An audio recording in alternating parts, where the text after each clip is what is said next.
Seterusnya, kunjungan Perdana Menteri Datuk Seri Anwar Ibrahim ke Indonesia merupakan lawatan penuh bermakna. Hasil kunjungan itu berjaya membawa agenda perubahan baharu buat kepentingan nasional kedua-dua negara.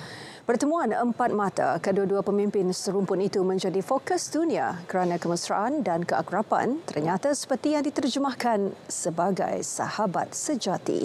Tidak sampai 2 bulan menjadi Perdana Menteri, Datuk Seri Anwar memulakan kunjungan rasmi pertamanya ke Tanah Merah Putih itu bagi memenuhi jemputan Presiden Joko Widodo.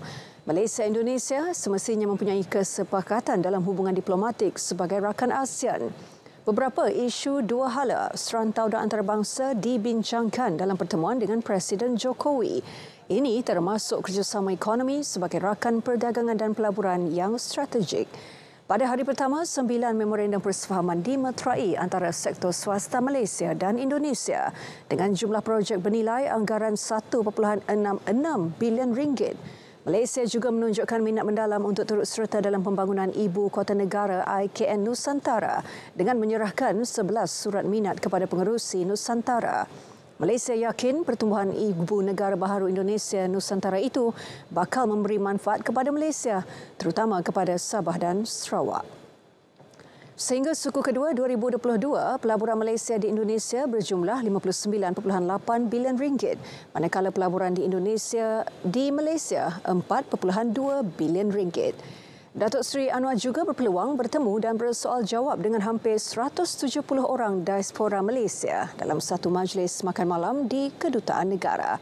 Dalam ucapannya, beliau memberi keutamaan untuk memacu semula ekonomi negara agar lebih kukuh dan mapan bagi menarik pelaburan asing ke Malaysia. Acara kemuncak adalah pertemuan dengan Presiden Joko Widodo di Istana Bogor, Jawa Barat yang dimeriahkan dengan sambutan kenegaraan. Dalam pernyataan bersama, Datuk Seri Anwar mengulangi pendiriannya untuk memastikan kebajikan warga kerja dari Indonesia. Presiden Jokowi juga berharap agar pelaksanaan sistem satu saluran OCS dapat memberi manfaat kepada rakyatnya. Ini termasuk aspek keselamatan, mempermudah proses kemasukan dan hak pendidikan anak-anak pekerja warga Indonesia. Turut disentuh isu sempadan darat dan maritim kedua-dua negara serta isu serantau dan antarabangsa. Kedua-dua pemimpin juga sepakat bekerjasama rapat menangani diskriminasi minyak sawit di peringkat antarabangsa.